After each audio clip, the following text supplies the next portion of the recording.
Okay, thank you all for being here. My name is Carrie Giroux, that's Kerrygerot. I'm with the City Manager's Office.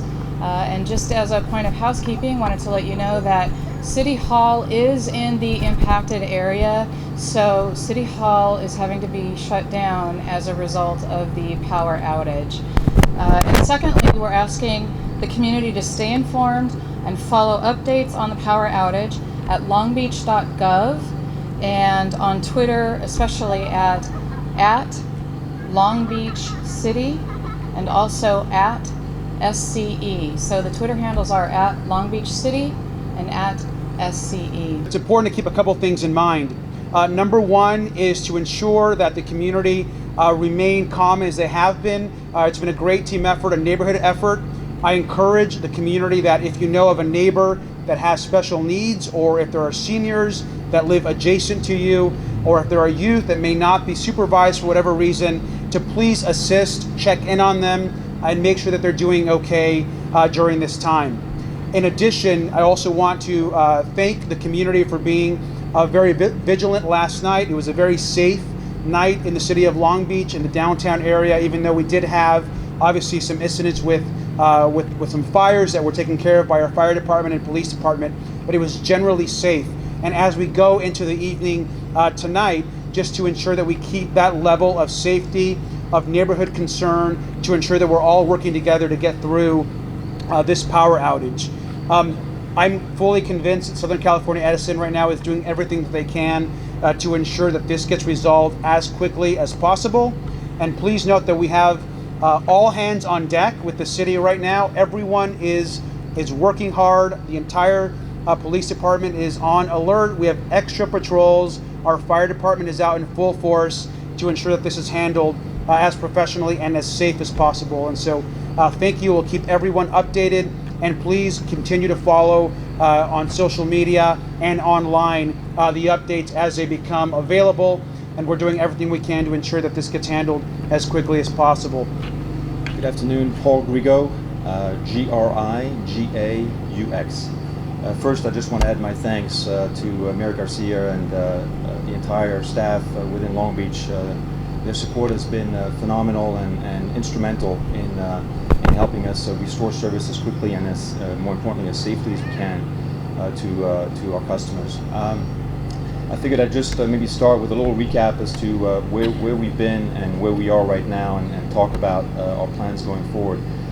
Yesterday afternoon around 3 o'clock, we experienced a cable failure. It wasn't identified as a cable failure at the time, but later as we diagnosed the problem, it was confirmed as a cable failure in one of our vaults in Long Beach. The system in Long Beach, first off, is an underground system, and it's a unique system in that it is a network configuration system, which is differentiated from what we have across the service territory, which is described as a radial system. So with a network system, everything is interconnected, and it provides a significantly highly reliable service, and we have had reliable service in the city of Long Beach for many, many decades. Unfortunately, with a network system and an underground system, the restoration and the troubleshooting exercise and the restoration tasks are complicated. And so the first issue when we had the explosion was to try to limit and isolate the damage. And so being in the vault, we had fire travel through the ducts and impact other vaults and impact cable throughout various systems throughout the city. Eventually we had to effectively interrupt the service into the network and into outlying areas in the city of Long Beach, which ultimately impacted approximately 6,300 customers.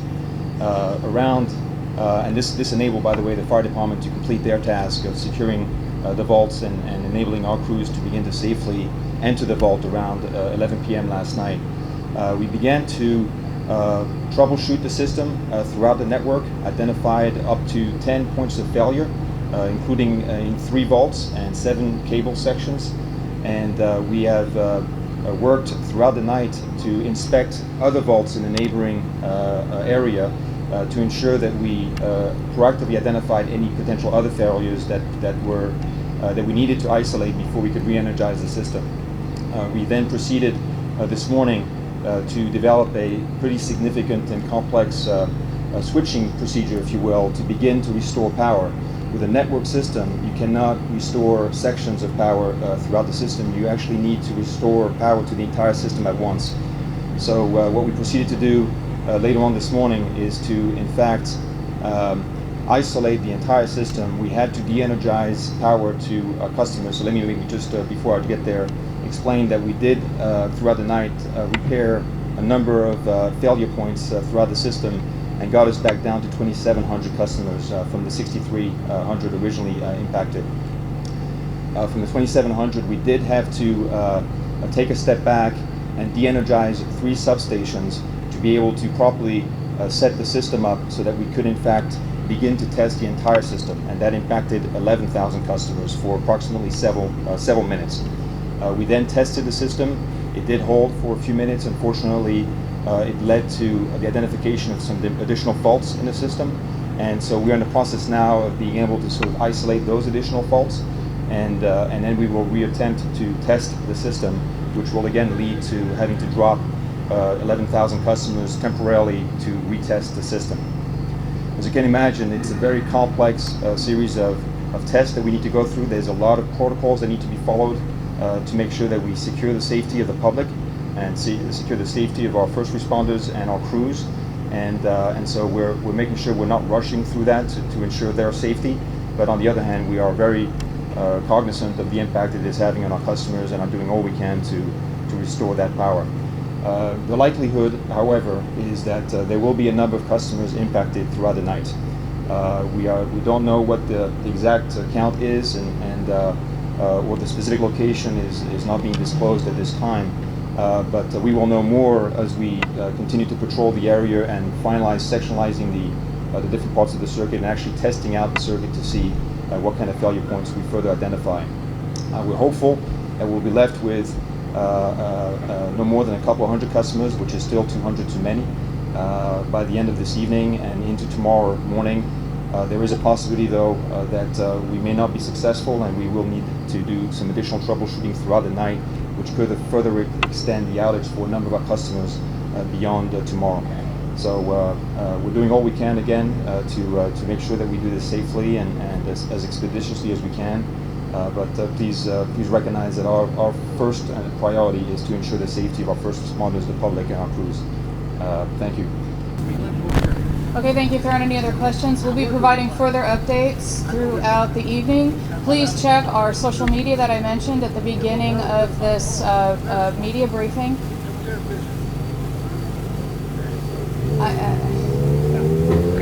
Okay, thank you, sir. We'll provide further updates and any further briefings as the information becomes available. Thank you.